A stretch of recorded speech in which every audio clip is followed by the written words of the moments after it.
বাংলাদেশের মানুষ জানে এনায়তপুর থানার পুলিশকে আমরা মেরেছি। এনায়তপুর থানার পুলিশ আমাদেরকে নিয়ে বৈঠক করেছিল। তিনি বলেছিল, হুজুর আপনাদেরকে দেখে আমরা ভয় পাই। আমি সেদিন বলেছিলাম, কেন? আপনাদের কাছে যে মেসেজ আছে আমরা পুলিশকে মেরেছি, এই মেসেজ ঠিক নয়। আপনার পুলিশ বাহিনী প্রথমে পূর্ব দিনে আওয়ামী লীগ সরকার নিয়ে একটা ভুল ডিসিশন নিয়েছিল আমাদের উপরে বুলডোজার চালাবে, এবং 5 তারিখে প্রথম একটা মহিলা পুলিশের নেতৃত্বে দোতলা থেকে আমাদের উপরে গুলি চালায়।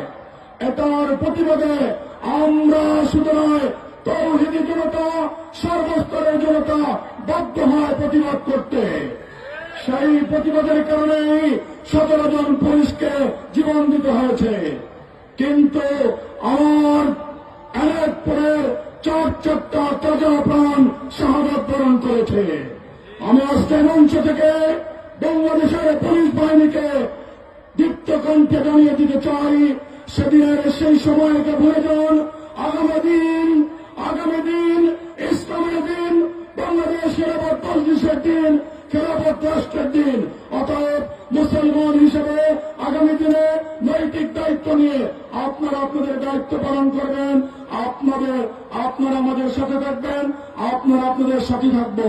একথা বলেই আল্লামা মামুনুল হকের নেতৃত্বকে শক্তিশালী করার জন্য, মজবুত করার জন্য এক গণজোয়ার তৈরি করবেন, এই আহ্বান রেখে আমি আমার বক্তব্যকে শেষ করছি। ওমা তৌফিকি ইল্লা বিল্লাহ। আসসালামু আলাইকুম ওয়া রাহমাতুল্লাহ।